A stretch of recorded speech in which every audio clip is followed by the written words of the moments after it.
Yeah, it's going down, man. It's the Donnie Houston podcast. I am Donnie Houston. Check it out, man. We have a very special guest today. Anybody who's listened to the podcast, you heard myself and other guests on the show mention the importance of Southwest Wholesale and just the major role they played in the Houston hip hop movement in the 90s and 2000s and everything like that. And today it's an honor to be joined by one of the founders of Southwest Wholesale, Robert Guillerman. How you doing, man? Good, thanks. Yeah. So what's going on, man? What's new? Well, we're opening a distribution company again, Southwest Digital Distribution. We've only been going for a few months now. Haven't really launched yet, but that's what I'm doing now. I did restaurants for a while after Southwest. We did restaurants, and then I've been retired a couple of times. Now I'm back doing this. Yeah. Where's the camera coming from? It's right here. Yeah. So when you what was kind of the decision to get back to it? Was it just a love for it, or you just saw another opportunity? Yeah. I keep talking to some of the guys, and some of the I think we can help the market like we helped the market before. I think there's room for another distributor that kind of educates the guys off the streets, and I think I was always proud that that's kind of what we did at Southwest. Okay. Back in the day. So are you guys going to be kind of like I guess more of like an empire where they kind of do like 80-20 splits and things like that? I hope we get to that point. Yeah. We'll see. We're just going to start out and see where it takes us. Yeah. That's nice, man. That's nice. I've actually said, like, man, Southwest Wholesale could be a great help, like, today. You know what I mean? Because you guys have done so much, for the scene in the past, man. Well, we hope to be able to. So. Yeah. So take me back. I was doing some research on you guys, and I didn't know, but you guys started in 1976. We started in 1976. Myself and a childhood friend, Richard Powers. He was the majority stockholder, and but it was just the two of us. We built the shelves in San Antonio, Texas. In 1980, we opened up in Houston. And I came over about 6 months after we opened and started. We were one stop at the time, which means we were buying from distributor. We were buying from Warner Brothers and Sony and Universal and selling it to the retail stores when there were a lot of retail stores in that day. Like the mom and pops and things like that. Mom and pops, Musicland, Blockbuster. Sound Waves was the big one here. Yeah. So that's what we did. We sold started selling 45s and 8-tracks and albums and then cassettes and then just moved on from there. Finally CDs. Yeah. And now not even CDs much. Yeah. It was a harder business back then because you had to take returns, and that was a real hard part of the business. Now, at least with the digital stuff, if they buy it, it's sold. So back in the old days, if you sold it to a retailer, you still had to worry that they were going to send it back to you. Yeah. So. Yeah. So do you think with the business model as it is today, with the streaming, that it would be a whole lot less risk as far as on the back end of maybe being stuck with product? There's a lot less. There's no product to get stuck with. So the thing is just not overextend yourself in the beginning. Yeah.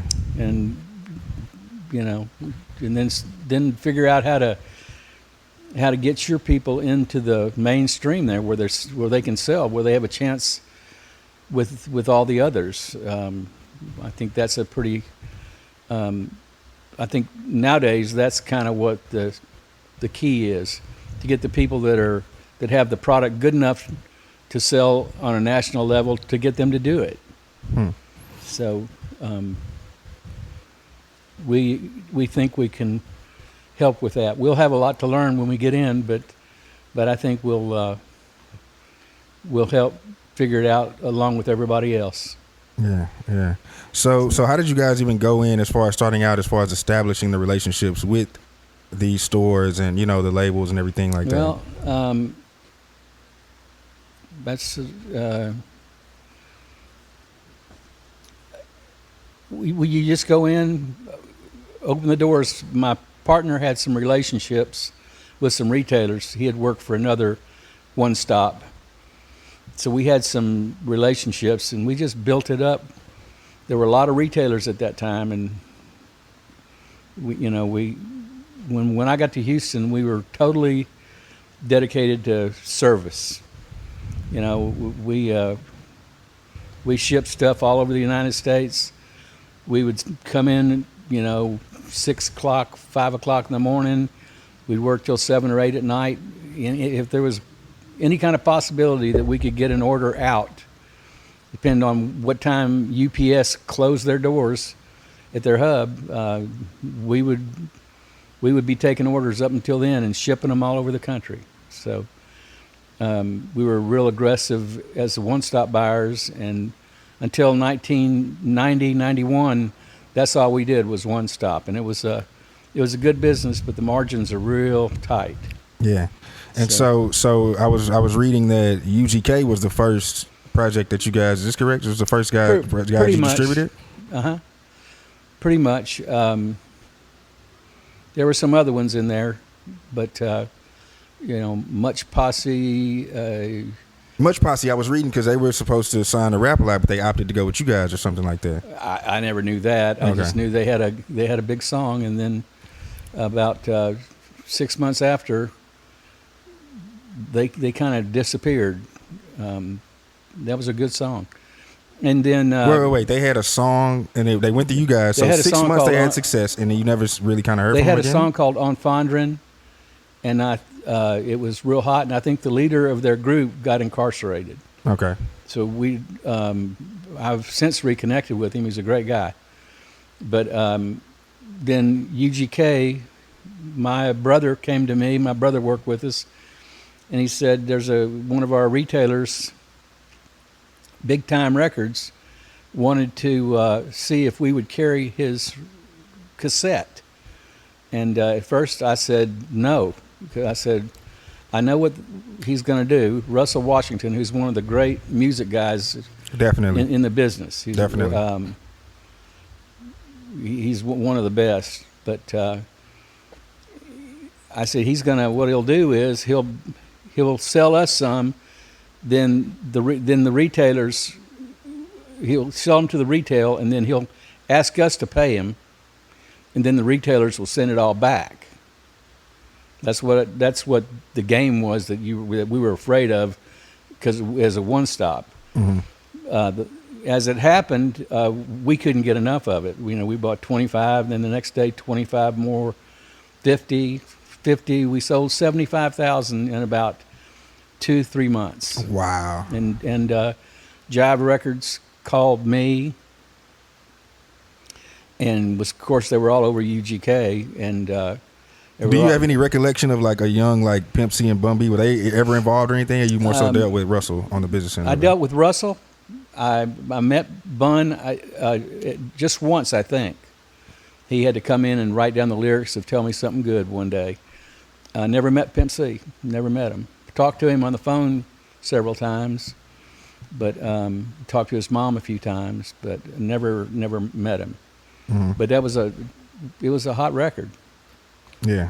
And then comes Russell. After UGK went on to Jive, Russell came with DJ Screw. Yeah, you guys did the 3 in the Morning album. We did. Well, distributed it. Yeah, we did. And I tell you, anybody that was on a screw tape, a real screw tape back in those days, had guaranteed sales of probably 10,000 cassettes, LPs, CDs. They had guaranteed just off screw tape appearance. Guaranteed, if they were on a screw tape, they would sell 10,000 at least. And Screw, well, Russell had a hard time getting that record out. We solicited the DJ Screw, what was it, 3 in the morning? 3 in the morning, yeah. It was 2 volumes when it first came. Right. And we had orders for 35,000 of each volume. That's a pretty incredible independent sales. We had never had anything like that before. Mm-hmm. And 35,000 of each. And then when Russell brought it in, and the people downstairs would come up and say, Robert, there's a lot of samples on this. This is all. You got Michael Jackson. You got da-da-da. On the first volume, because he had to redo it. On the first 2 volumes. Okay. So I brought Russell in, and I said, Russell, I don't think we can put this out. Just too much on it. So he had to go back and redo the whole thing, just 1 volume of the local people, and it sold. I don't know how many we sold, but I'm pretty sure it was over a couple 100,000. Wow. And in the meantime, we have Fat Pat coming a little bit before Screw came out, but was on the Screw tapes. So, and he of course was killed before his record even came out. Right. But that was a big hot one. Yeah. So okay, I don't want to move too fast with the DJ Screw thing. Did you ever have any interactions with DJ Screw? How was your relationship with Screw? Yeah. We were friends. I didn't know him real well, but Russell brought him in when he could get him to come in. Mm-hmm. It was a real tragedy when he was gone. Yeah. A lot of the guys, ESG, Lil Kiki, those records that kind of came out of that little clique were really hot records. Great guys, great rappers. Yeah. Yeah. So I always enjoyed working with the guys. Yeah. So with the Botany Boys, I have to mention. Oh, definitely. Yeah. I think somebody said that Courtney C-Note was the first one. He was the first one to put the album out on a Screw tape. Yeah. I don't know if that's true, but I've heard that. To freestyle, he was the first one to freestyle on there. Yeah, he was. Yeah. So okay, so you were talking about Fat Pat. So talk about, because I mean this is D-Rec and this is the Rec Shop label coming into the fold and everything like that. D-Rec, he was a tough little guy, boy. He really attacked the marketing. He always had good artists coming out. But the Fat Pat, we kind of went through a lot there together. When Fat Pat, when he died, we didn't know what was going to happen. But the record still sold just as well, and of course it had the big hit. Right. The big hit on it.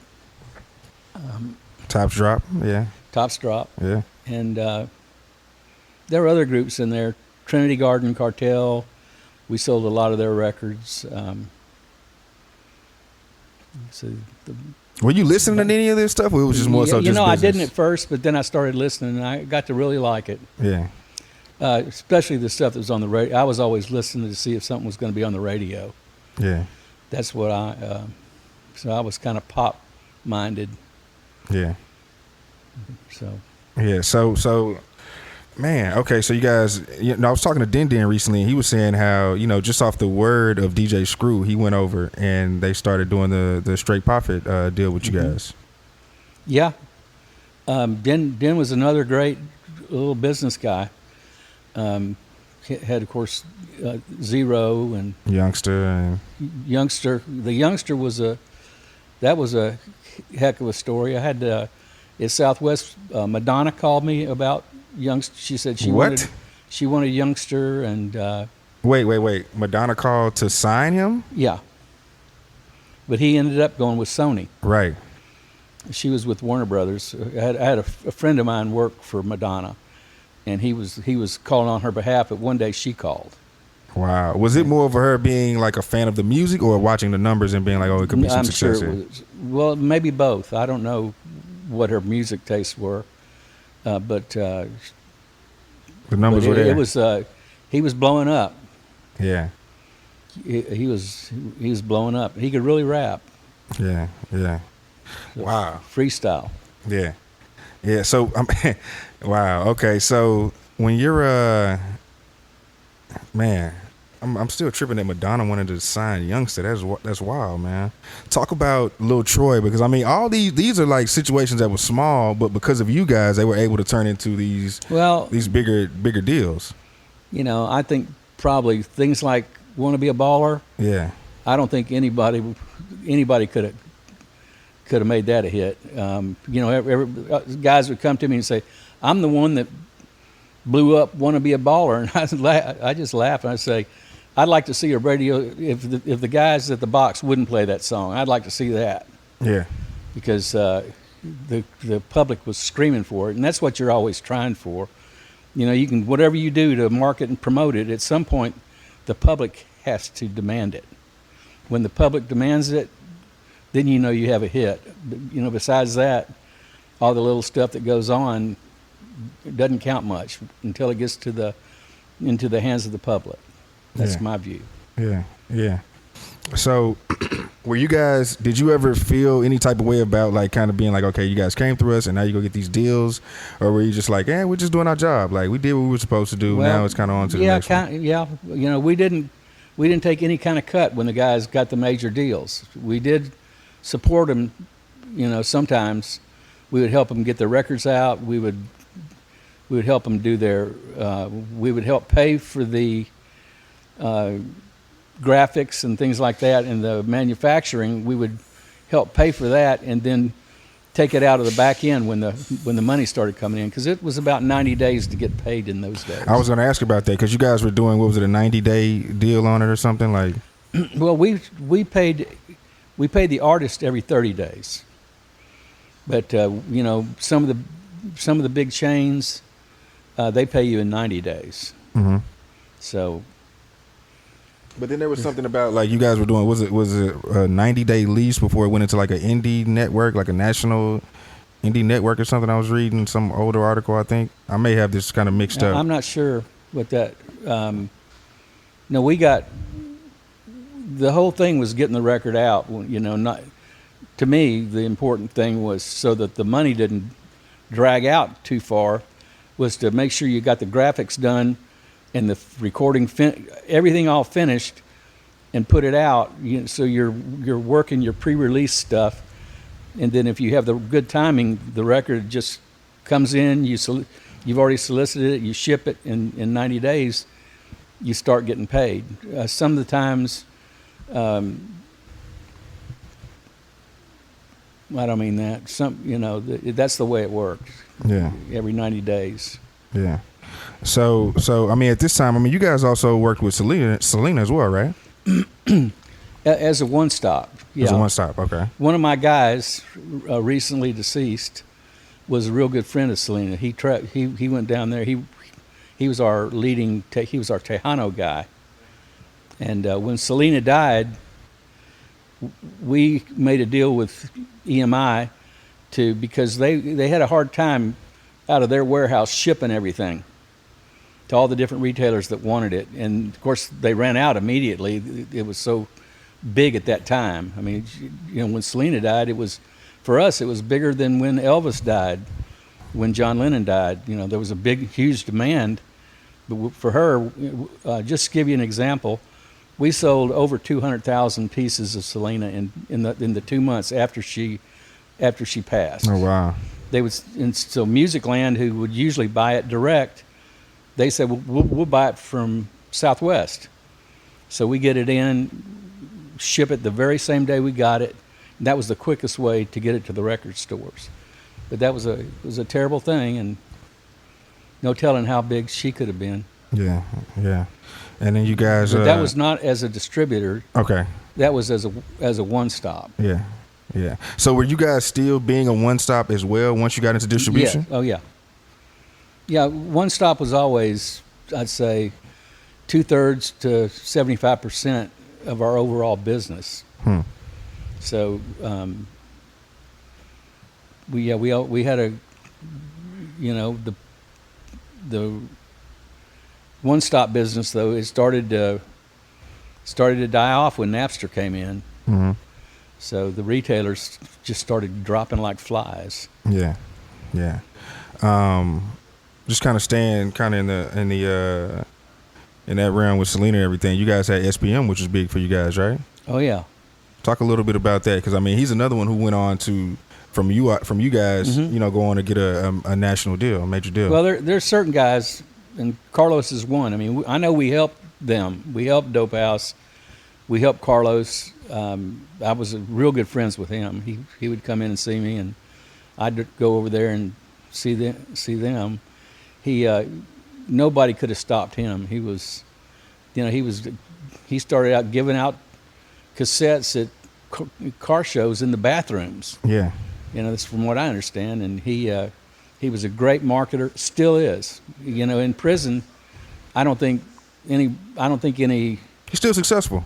Hispanic rapper sells more than Carlos still. Oh wow. He's very successful, and he's a great marketer, a great mind, really funny, good guy. Yeah. Was he one of the people you were more closer to? I was very close to Carlos. Okay. Yeah. Yeah. Were there any other ones that you kind of got closer relationships with? Well, really, all of them. Yeah. D-Rec, Russell, Washington, Courtney from Botany Boys, D-Red, really all of them. Yeah. Anybody that was working with us, I was pretty good friends with. Yeah. And, one thing you mentioned earlier was that about, just the educating part. Talk about a little bit about that, about not just being this place where you go and, deal with your product, but actually learning the business. What were you guys actually having conversations about back then? About how they're going to do their street teams, any kind of marketing idea that they had, we would, we'd hash it over.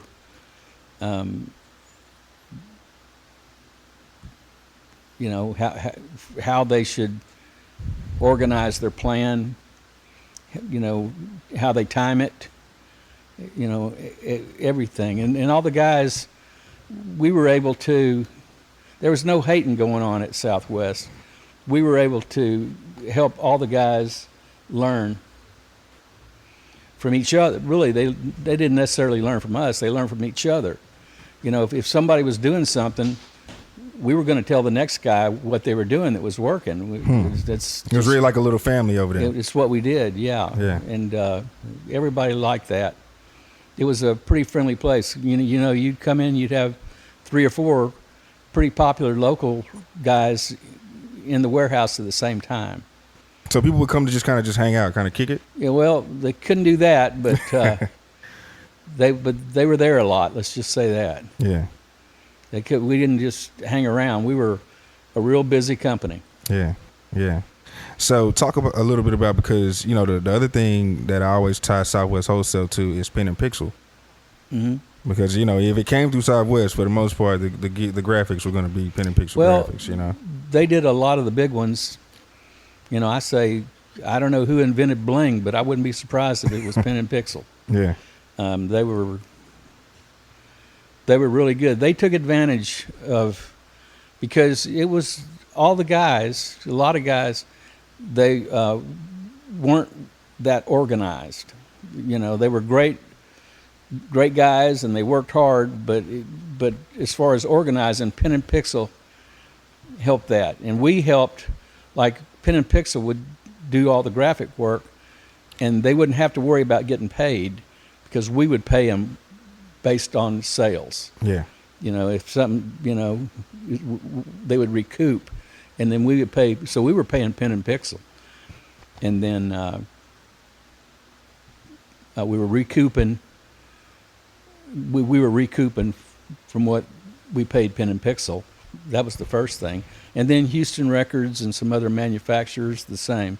We did business with Clyde at Black Cat, God rest his soul, and some of the others. Clyde Black Cat? Who was that? I'm sorry. Clyde had Black Cat Productions. He did graphics. Okay. Wait, I know who you're talking about. Yeah. He passed away, right? He passed away a few months ago. Yeah. Mike Frost. Frost. There were a lot of good graphics people. A lot of them. But Pen and Pixel was the one we did the most business with. Yeah. They were open from about 1991 to 2002, about that. And that's the time we did distribution, and we closed in 2002. Mm-hmm.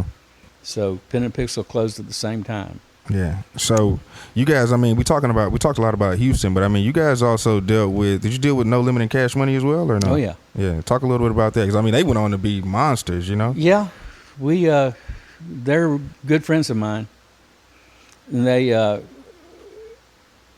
were real aggressive. They couldn't break out of the New Orleans market. You know, they were in business, I don't know how long, 8 or 9 years, I think. They were using Gonzalez and maybe some local distributors in New Orleans. But then when they came to us, they dropped everybody else. We sold to everybody else. We were the exclusive distributor. And they started showing up on our charts, like right at the top of our charts, and they stayed there. And so the people in our market started buying it. And so they broke. Houston was the second market they broke, and then they were going to Universal after that almost immediately. I guess we had about a 1.5 to 2 year run with Cash Money. Oh wow! And did you guys do No Limit as well, or no? We did No Limit a little bit, but after their heyday. Oh, Yeah, okay. Master, he So after the priority deal, they came. Right. He used to come by. He'd bring his son by the warehouse to see us. He was we had a really good relationship with him. Yeah. Do you have a favorite out of all the people, or some of your favorites? All of them. Yeah. I liked all of them. I think the number one rap song that ever came out of Houston was "Mine's Playing Tricks on Me," and we didn't do that one. You know, we did it as a one-stop a lot, but you know, that was another one. As soon as you heard it, you knew. I was on the Bolivar Ferry when I heard that song the first time, and I said, "Wow!" And then before I got off the ferry, it's about a 30-minute ferry ride, they had played it again. Oh man! And it was a great song. Yeah. So, I mean, now talk about just kind of towards the end, because you said it ended in 2002.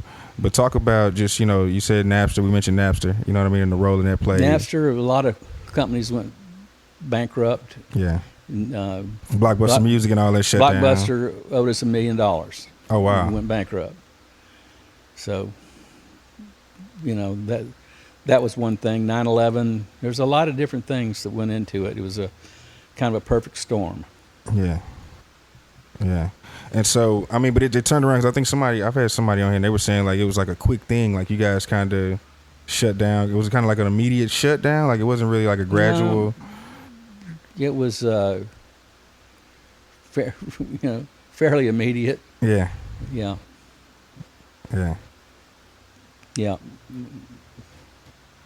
I don't like to talk about that too much. Understandable. So, I mean, moving forward, man, I mean, talk about what you've learned from this, from just over time, you know what I mean? How's that's going to be applied to what you're doing now with Southwest Wholesale? Because like I've said, I think you guys, it's all about nowadays it's all about marketing and promotion. And, you've got to identify your market. You've got to attack your market. You've got to get on all those playlists that you can. You've got to figure out a way to get to the curators. And radio is still important, but now it's about 50-50, I think. I've seen some pretty heated arguments about what's more important nowadays if you're to break a record. Is it what you do on the internet and the playlists and all that stuff, or is it airplay? And I think it comes out somewhere in the middle. Yeah. I think that the internet really kind of help kind of even that playing field, where you just don't have to go through radio just to find mainstream success. It's hard for guys to figure out how to do it. Yeah. It really is.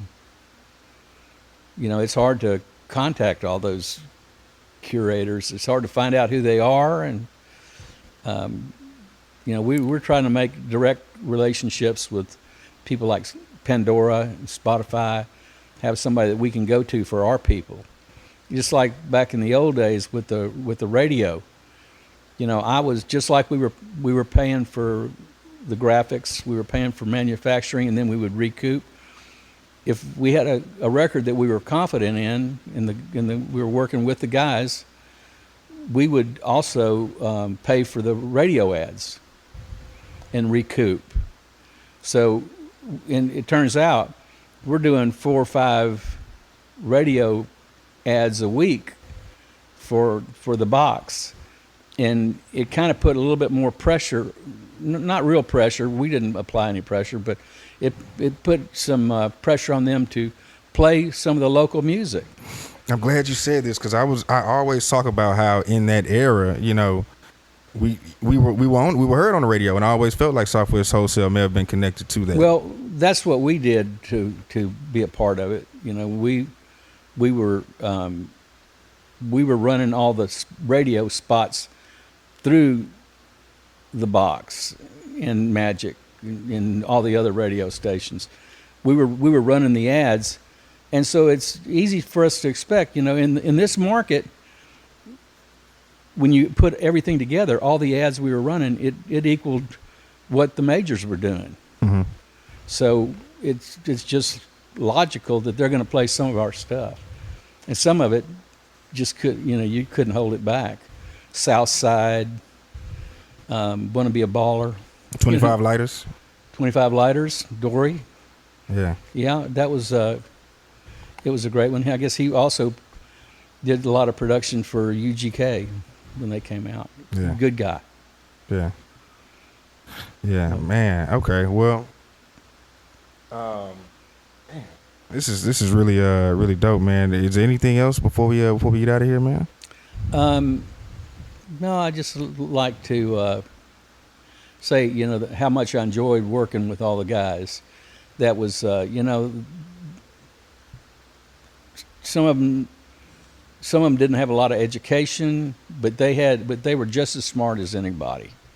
They knew what to do, and so we were all kind of the whole market was kind of a big team.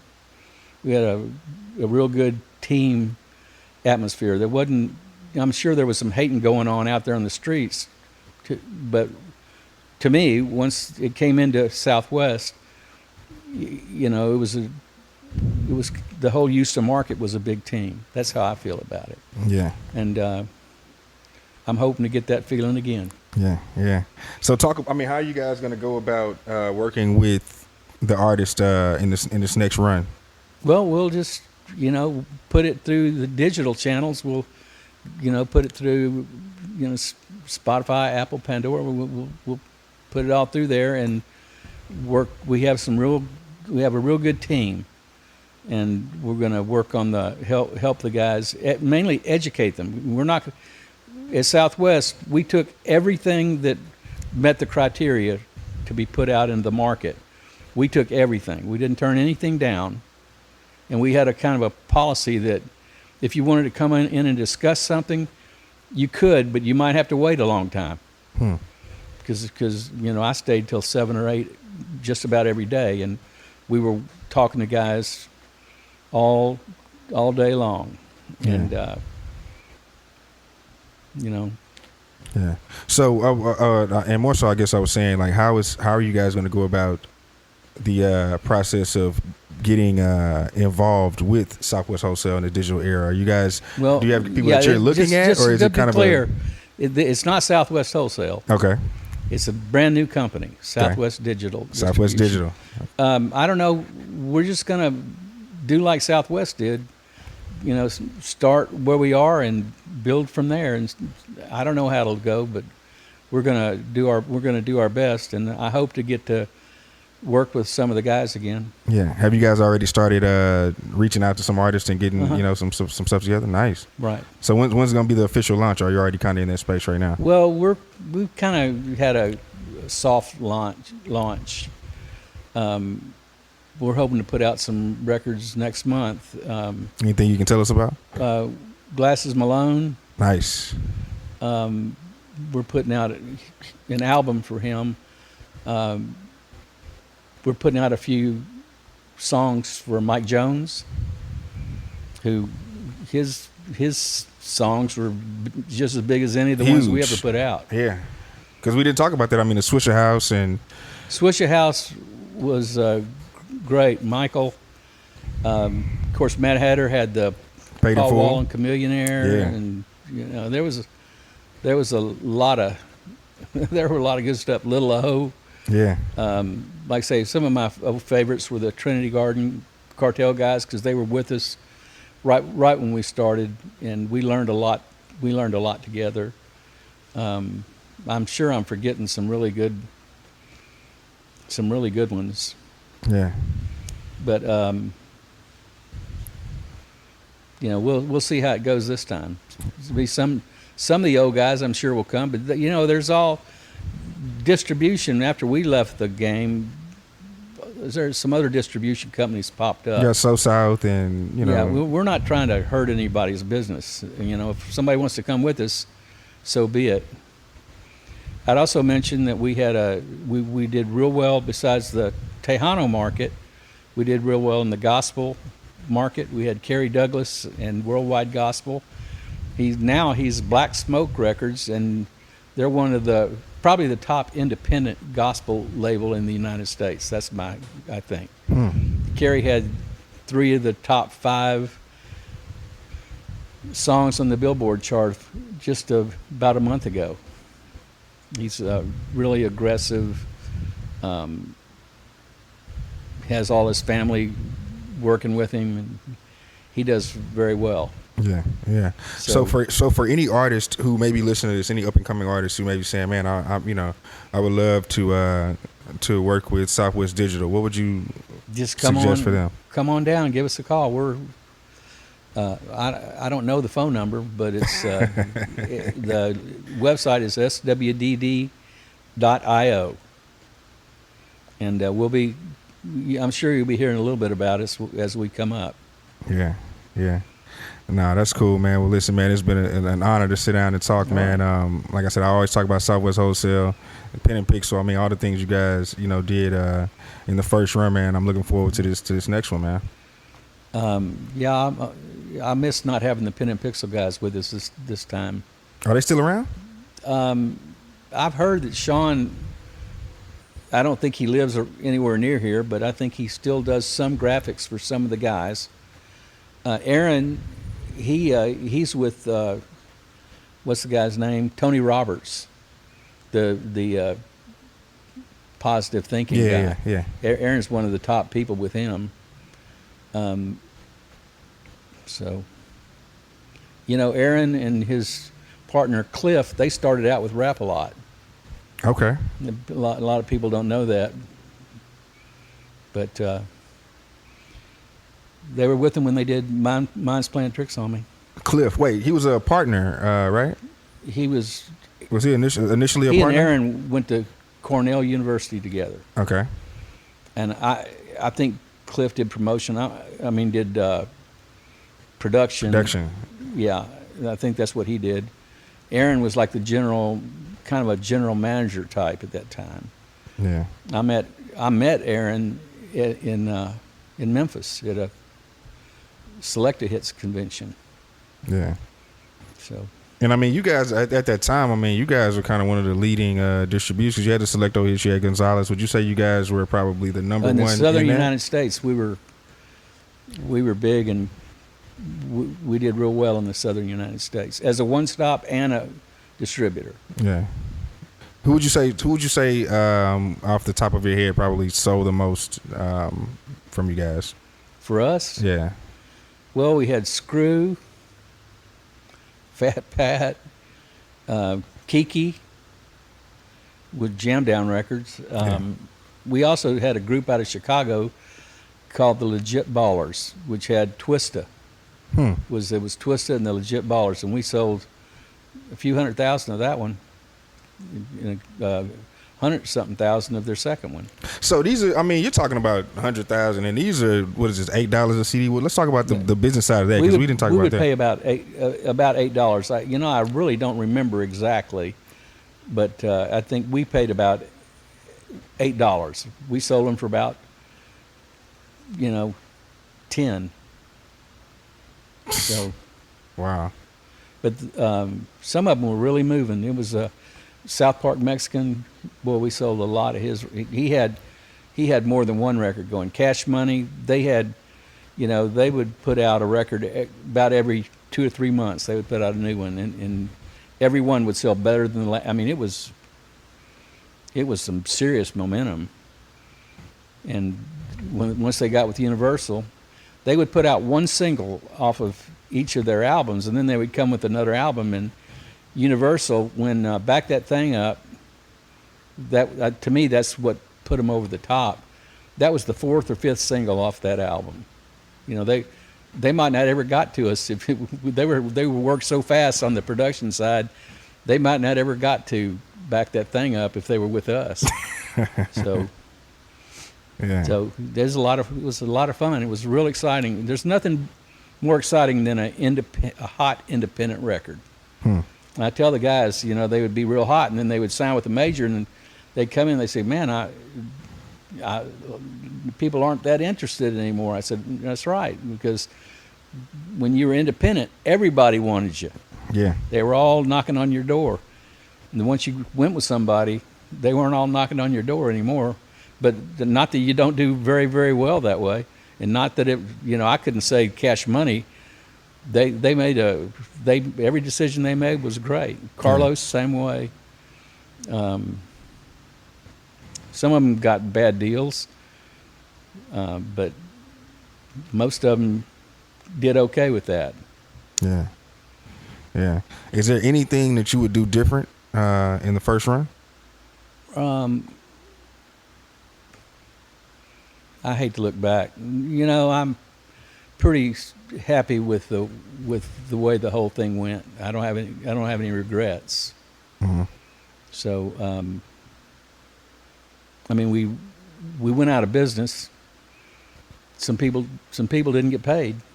I lost everything I had. Oh, really? Yeah, but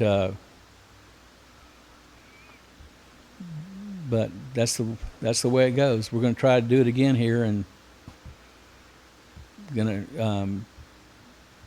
You say you lost everything you had. Are you talking about from the business standpoint, or are you saying personally, like it trickled down all the way down? It trickled down personally. Yeah, so I lost everything. I had to start over again. I got into restaurants after Southwest. Mm-hmm.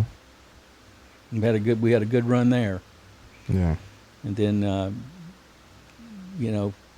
we sold our restaurants in October of 2016, and I decided, I was so bored with retirement. I don't have hobbies or anything like that. I just like to work, and so that's why we're giving it another go. Yeah. Same business partner, everything. No. Okay. We have a little group. His name's John Patillo, Federico Marquez, Ghetto, Garland Cyrus is with us. Kerry Douglas helps us with the gospel stuff. We have a experienced, very savvy team. So we'll see how things go. Yeah. And how long have you guys been running? You said you had a short, a soft opening. How long have you guys been? Just a few months. Okay, so it's very early. Very early. It's early. Yeah. No, that's exciting, man. I mean, you got to be excited about it just to see what it can turn into. Yeah. Well, we just have to see how it goes. It's a different world out there now, so we'll see how we can navigate it. Yeah. I think we'll do okay. Yeah. Is there anybody that you've had your eye on that you're like, man, I kind of would love to kind of work with them on this? Or? I miss the old guys that I haven't kept up totally with what's new. Yeah. So. And there's a void to be filled there. I mean, those guys are still making music, so I mean that's perfect for you guys to come back. Yeah. Well, a lot of them were with other distributors, and that's like I say, I'm not trying to hurt any other distributors. We're just trying to do our thing. Yeah. And if somebody comes with us, I don't want it to be because they feel obliged. I want them to feel that this is the best thing for me.